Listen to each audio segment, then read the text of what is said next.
하나님의 거룩한 말씀 이사야 37장 30절부터 38절입니다.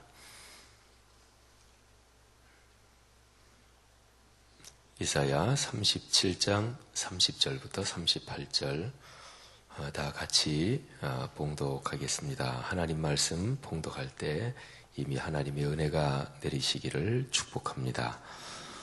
왕이여, 이것이 왕에게 징조가 되리니 올해는 스스로 난 것을 먹을 것이요 둘째 해에는 또 거기에서 난 것을 먹을 것이요 셋째 해에는 심고 거두며 포도나무를 심고 그 열매를 먹을 것이니이다.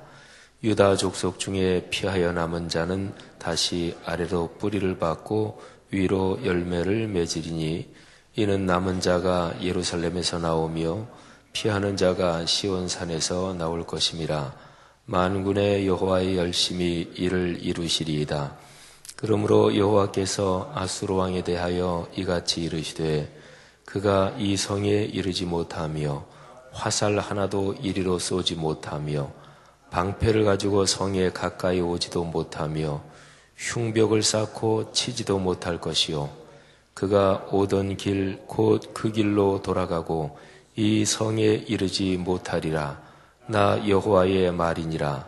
대저 내가 나를 위하여 내 종 다윗을 위하여 이 성을 보호하며 구원하리라 하셨나이다 하니라. 여호와의 사자가 나가서 아수르 진중에서 18만 5천인을 쳤으므로 아침에 일찍 일어나 본즉 시체뿐이라. 이에 아수르의 산헤립 왕이 떠나 돌아가서 니느웨에 거주하더니 자기 신 니스록의 신전에서 경배할 때에 그의 아들 아드람멜렉과 사레셀이 그를 칼로 죽이고 아라랏 땅으로 도망하였으므로 그의 아들 에살핫돈이 이어 왕이 되니라. 아멘. 사람이 어려우면 불평하고 또는 탄식하고 그러는 것은 어떤 면에서는 자연스럽다 이렇게 얘기할 수가 있을 것입니다. 그런데 어렵다 그럴 때 그게 남의 삶이 아니고 내 삶이라는 것을 한번 생각해 볼 필요가 있습니다. 남의 삶이 아니고 제 삶이니까, 내 삶이니까. 그러니까 어려울 때 불평하고 탄식하는 게 자기한테 좋습니까? 아니면 어려워도 감사하면서 소망을 갖고 용기를 가지는 게 더 좋겠습니까? 그건 말할 필요도 없겠죠. 보통 이 세상에서 그러니까 신앙적인 거를 떠나서요. 신앙적인 거를 떠나서 그냥 예수 안 믿는 사람들 사이에서도요. 괜찮은 사람 그리고 그분 참 훌륭해 이런 사람은요. 내가 혼자서 내 힘으로 내가 잘나서 사는 게 아니다. 이거를 깨닫는 사람입니다. 그러니까 일반적인 예의 범절이나 일반적인 삶에서도 내가 이렇게 살고 존재하는 게 다 부모님 덕분이고 다 주변 사람 덕분이고 그리고 다 하늘의 은혜지. 그때 얘기하는 하늘 이거는 그 기독교의 하나님, 기독교에서 말하는 하늘의 은혜 그런 거 말고 보통 사람들이 신앙을 안 가진 사람도 하늘의 은혜 이런 얘기 할 수 있잖아요. 그러니까 신앙을 가지지 않은 사람도 참 훌륭한 분이다. 그분은 참 인격이 성숙한 분이다. 참 향기가 나는 분이다. 그러는 경우에는 바로 그런 사람을 의미합니다. 내가 잘났지, 내가 최고지, 내가 이만큼 이루었지 그런 의식이 강한 사람은 그 사람하고 이렇게 어느 정도 얘기해 보면 향기가 느껴지지 않습니다. 그러니까 교만하고 오만하고 독선적이고 자기 고집이 강하고 이런 사람한테는 삶의 향기가 나질 않아요. 사람이 살아가는 게 살아가면서 자기가 잘 되고 또 이런저런 것이 잘 풀릴 때 참 부모님의 은혜가 고맙고 또 내가 이렇게 존재하게 되는 것이 내 선후배 또는 선생님들 또 주변 사람들이 다 나를 도와준 덕분이지 이렇게 얘기하는 거란 말이죠. 이거를 신앙적인 영역으로 얘기하면 하나님의 은혜로 고백하는 것입니다. 하나님의 은혜다 하는 거지요. 사랑하시는 여러분, 적어도 신앙인은 신앙을 가지지 않은 사람보다 삶이 아름다워야 됩니다. 삶의 향기가 더 깊고 그윽하고 그리고 널리 퍼져야 됩니다. 그런 축복이 있기를 바랍니다. 오늘 여기 성경 말씀 30절에 보면 첫째 해에는, 둘째 해에는, 셋째 해에는 이런 표현이 나와요. 이사야 선지자가 히스기야 왕한테 말씀하는 건데 하나님께서 왕을 또 왕의 성을 보호하십니다. 걱정하지 마십시오. 근데 징조가 있습니다.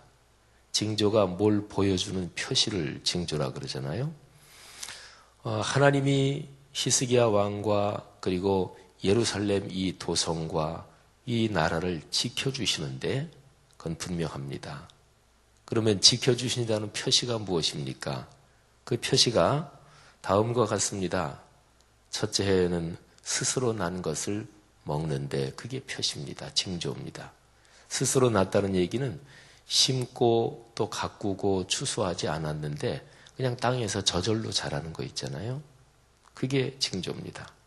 둘째 해에는 땅에서 이렇게 난 거 거기에서 가만히 놔두면 또 저절로 씨가 떨어지고 그러기도 하잖아요.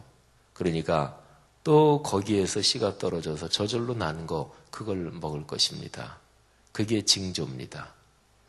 땅에서 저절로 난 거 먹으면서 하나님이 우리를 확실하게 보호해 주시는구나. 이게 약속의 표시구나. 그렇게 보시면 됩니다. 그 다음에 셋째 해에는 백성들이 사람들이 심고 거두며 또 포도나무를 심고 그 열매를 먹을 것입니다. 그게 바로 하나님이 지켜주신다는 징조입니다. 여러분 이 말씀을 가만히 한번 생각해 보세요. 이스라엘 땅은 뭐 전체적으로 물이 부족하고 그런 지역이지만 완전히 다 그런 건 아니에요. 또 예루살렘을 중심한 그 산지 지역이나 거기에서 저 서쪽으로 이렇게 가면 뭐 이제 비옥한 지역도 있고 그래요. 근데 아수르 군대가 이렇게 둘러싸고 포위하고 공격하려고 하는데 아수르 군대를 하나님이 물리쳐 주셔요. 근데 포위된 상황에서 우리가 살까? 이 나라가 어떻게 될까? 그것 때문에 굉장히 걱정이 된단 말이에요. 근데 이사야 선지자가 걱정하지 마십시오. 하나님이 지켜주십니다. 표시를 제가 말씀드리겠습니다. 징조를 말씀드리겠습니다. 첫 해에는 땅에서 저절로 자란 것을 먹을 것입니다. 이게 징조입니다. 그런데 생각해 보십시오. 그게 일반적으로 얘기하면 그게 무슨 징조인가요? 아니 땅에서 어디서든지 뭐 좀 이런 풀이 자라고 좀 곡식이나 이런 게 날만한 곳에서는 사람이 손 안 대도 어쨌든 날 것이고 근데 그거를 징조로 볼 수가 있나요? 생각을 해보십시오. 보통은 그냥 이렇게 얘기하는 거죠. 아유 그래도 다행이다. 재수가 그래도 괜찮다. 재수가 완전히 옴붙지는 않았네. 그래도 뭐 이렇게 좀 나네. 그러고 먹을 거 아니겠어요? 둘째 해에는 거기에서 또 떨어진 게 싹이 나서 또 먹었어요. 아유 그래도 참 진짜 다행이다. 아유 그래도 우리가 죽지는 않고 살려나 보다. 아유 참 기분이 좋다. 뭐 이 정도로 생각할 거 아니겠어요? 셋째 해에는 자기들이 씨를 뿌리고 그리고 가꾸고 그리고 거두고 포도나무를 심고 그 열매를 먹습니다. 그럴 때에 그게 무슨 징조가 되겠어요? 내가 뿌리고 내가 가꾸었는데 뿌리고 잘 가꾸었으면 열매가 나는 거는 당연하잖아요. 그러니까 보통 같으면 그걸 먹으면서 야 그래도 우리가 대단하다. 우리가 용기를 가지고 버텨냈어. 우리가 해냈어. 이렇게 얘기할 거잖아요. 그러니까 이 세 번의 징조, 첫째 해, 둘째 해, 셋째 해, 이 세 번의 징조는 초자연적인 게 아닙니다. 보통 얘기할 때 기적적인 게 아니에요. 예를 들어서 이스라엘 백성들이 광야에서 만나를 먹었잖아요. 그때는 진짜 하늘에서 만나 같은 게 내리고 어떨 때는 동풍이 불어서 메추라기 떼가 이스라엘이 진치고 있는 거기에 그냥 가득 쌓였거든요. 고기 먹고 싶다고 투정하고 불평하니까. 근데 그 정도면 초자연적인 기적이죠. 하나님이 진짜 우리와 같이 계시는구나. 물이 없는 곳에서 바위가 갈라지면서 거기서 물이 철철 넘쳤습니다. 이 정도면 기적이죠. 그 정도면 하나님이 우리를 사랑하시고 우리를 지키시는 징조, 표적이 분명하구나 그럴 거 아니겠어요? 그런데 오늘 여기 이사야 37장 30절에 있는 이거는 징조라고 얘기할 수 있겠습니까? 어떤 초자연적인 게 아니잖아요. 이사야가 지금 포위당해서 성이 함락될지도 모르고 함락되면 모든 게 다 끝장나는 거죠. 되게 옛날 전쟁이든 요즘이든 마찬가지입니다. 물리적으로 충돌하기 전에 전투 전쟁이 벌어지기 전에 협상으로 적절하게 하면 인명피해는 적어도 없지요.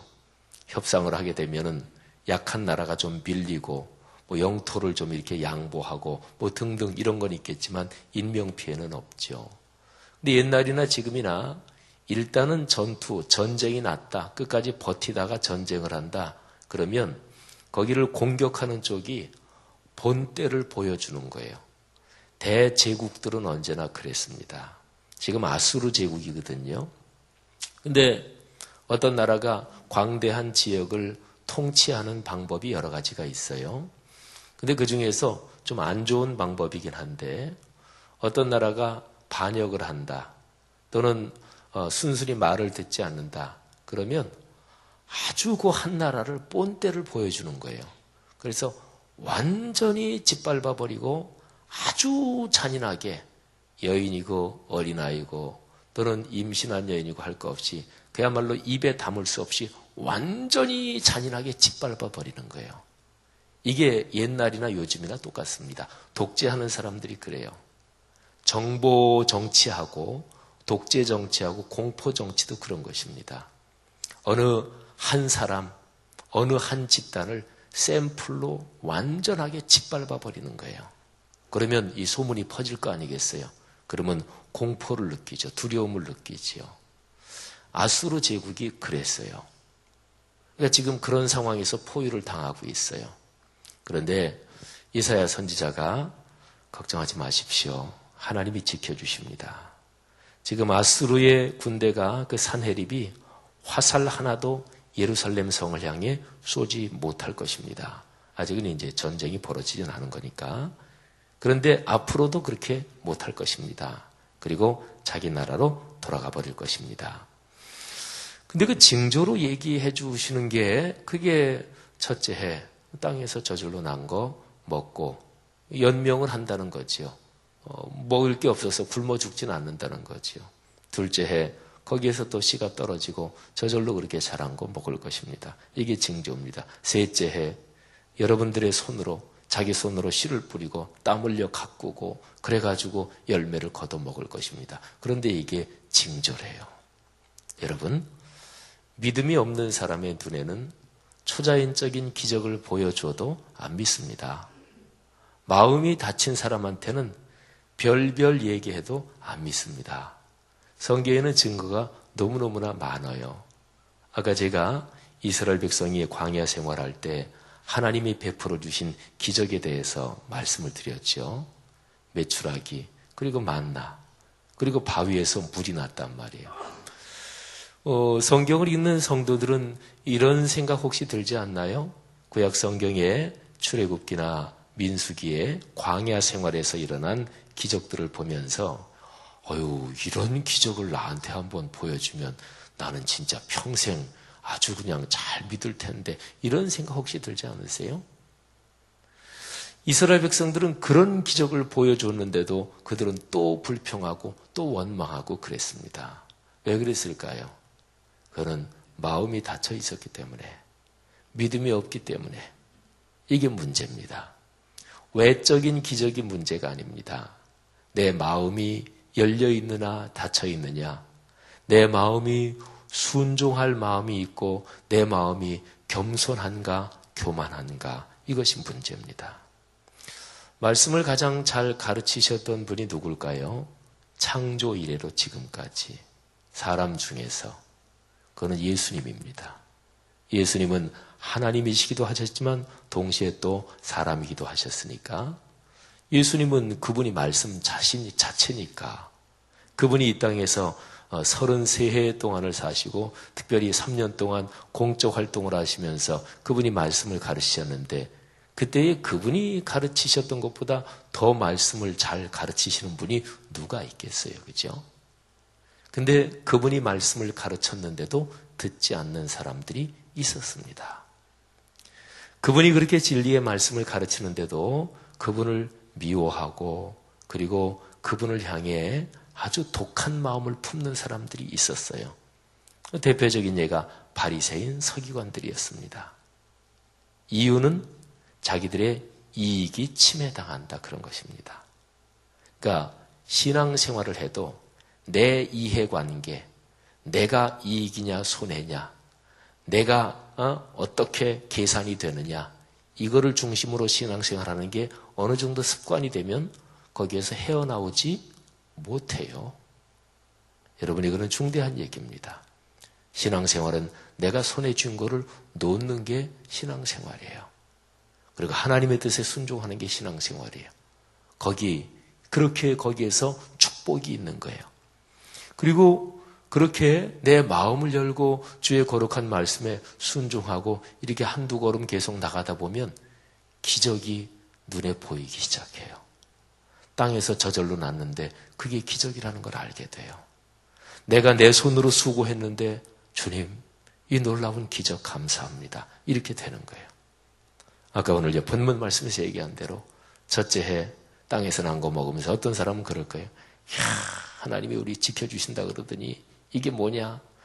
좀 하늘에서 만나라도 내려주지 않고 겨우 땅에서 난 거 거지처럼 이렇게 먹게 만드시고, 둘째 해 거기서 겨우 떨어진 거를 먹게 됐습니다. 야, 이게 뭐냐? 이 얘기는 뭐냐면 포위가 풀리지 않고 계속 이렇게 되니까 농사 지을 상황이 안 된다는 얘기거든요. 성 밖으로 나가기가 힘들다는 얘기거든요. 야, 하나님이 우리 다 죽이려고 그러시는가 보다. 셋째 해 자기 손으로 지어서 먹었어요. 하나님 도와주시지 않아도 우리가 이렇게 살았네. 여러분, 이렇게 얘기할 사람들이 있겠죠, 그죠? 똑같은 상황에서 어떤 사람은 그 상황을 하나님의 표적, 징조인 것을 발견합니다. 그리고 감사해요. 그러니까 첫째 해 스스로 난 걸 먹으면서 주님 감사합니다. 이 땅에서 난 것 주님의 은총이요. 이거를 먹으면서 생각해 보니까 주님께서 우리를 버리시지 않은 것 믿습니다. 지금은 어렵지만 주님 감사합니다, 찬양합니다. 둘째 해 거기에서 떨어진 거, 저절로 난 거 다시 또 먹으면서 하나님 올해도 또 먹게 하시는군요, 주님 감사합니다. 셋째 해는 농사 지을 상황이 됐습니다.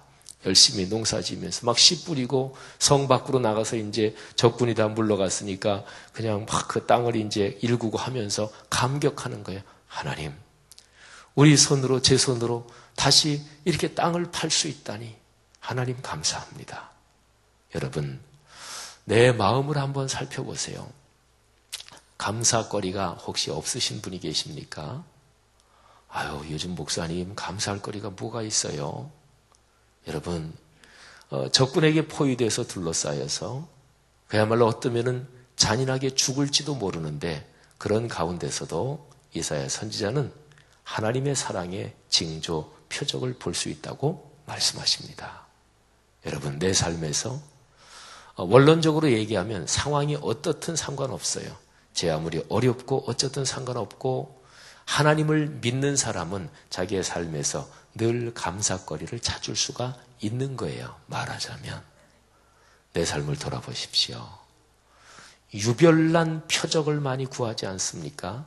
신앙이 건강하지 않은 거예요. 신앙생활하면서 막 표적, 기사, 이적 이런 거 쫓아다니는 사람 한번 가만히 보세요. 신앙이 건강한가요? 그러지 않습니다. 주일에 하나님 앞에 나올 수 있는 것이 기적입니다. 주일 예배의 자리에 있을 수 있는 게 그게 축복의 핵심이고 하늘 창고를 여는 열쇠 아닙니까? 오늘 아침에 우리가 또 일어나서 또 이렇게 새벽 예배의 자리에 나올 수 있는 것, 이거 하나님이 우리를 사랑하신다는 징조 아니겠습니까? 그렇습니다. 그게 삶의 행복입니다. 그래서 그런 얘기를 많이 하잖아요. 뭐 네잎 클로버, 이거는 행운의 상징이지만, 그런데 네잎 클로버를 따기 위해서 막 클로버 그 토끼 풀란데 이렇게 뒤지면서 뭐 이렇게 네잎이네 하고 딱 따는데 보니까 아니 새잎이 에이 탁 찢어서 버리고, 또는 발로 밟으면서 이러면서 네잎 클로버 찾잖아요. 행운을 찾기 위해서 새잎 클로버는 다 밟고 따버리고 치워버리고. 그런데 새잎 클로버의 꽃말이 뭔 줄 아시죠? 행복, 행운, 요행, 대박을 바라면서, 그러면서 행복은 없어지는 거예요. 새잎 클로버가 좋은 거예요. 그게 행복입니다. 아침에 눈 뜨고 또 하루를 살아가는 것. 내 주변에 부부지간, 부모, 자녀, 또는 교회 성도님들, 그리고 직장 동료들이 있는 것. 내가 내 나라가 있고 내가 오늘도 숨 쉬고 있는 것. 이게 행복입니다. 가만히 그거를 묵상하기 시작하면 하나님의 손길이 느껴져요. 그리고 마음의 감사가 이렇게 흐르기 시작합니다. 이거를 놓치지 말아야 돼요. 사랑하신 여러분, 여러분의 삶에 하나님이 오늘도 징조를 보여주십니다. 그거를 보고 감사할 수 있기를 바랍니다. 우리의 삶은 이해의 대상이기보다 용기로 끌어안아야 되는 게 그게 삶이에요. 살면서 나는 하나하나 다 따져야 돼. 나는 반드시 이해해야 돼. 나는 반드시 논리적으로 이해해야 돼. 반드시 내 생각대로 돼야 돼. 그런 사람은 절대로 행복하지 못합니다.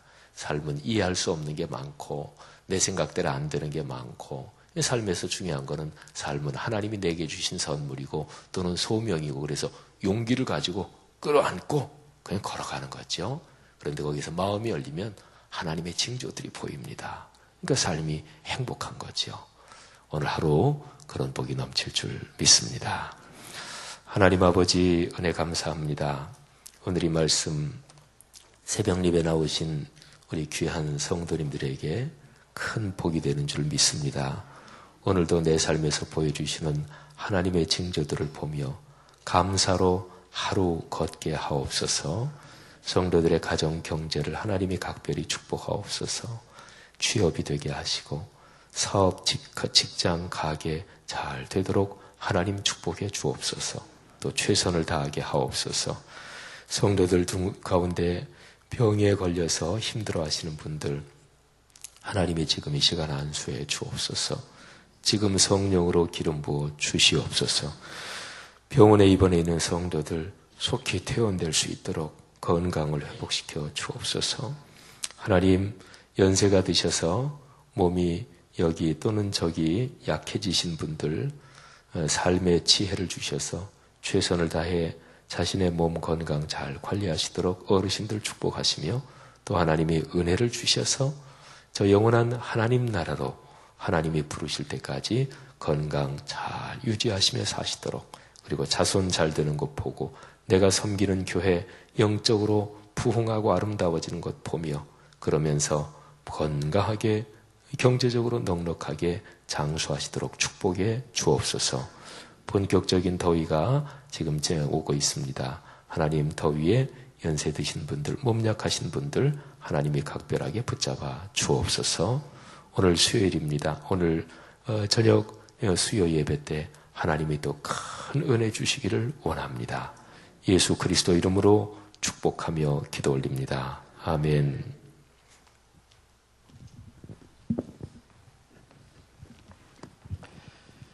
귀한 말씀 감사를 드립니다. 오늘 함께할 교독문은 봉사입니다. 침례자 부분은 제가 하고 회중 부분은 여러분이 하시면 됩니다. 우리에게 서로 사랑하는 마음을 더욱 부어주옵소서.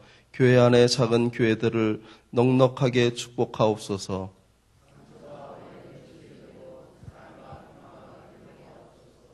사회의 약자를 끌어안는 신앙적 어머니 공동체,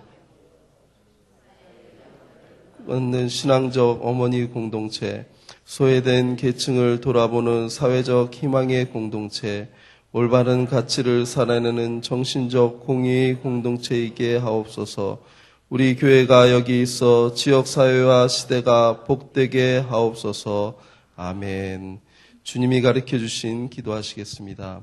하늘에 계신 우리 아버지, 아버지의 이름을 거룩하게 하시며 아버지의 나라가 오게 하시며 아버지의 뜻이 하늘에서와 같이 땅에서도 이루어지게 하소서.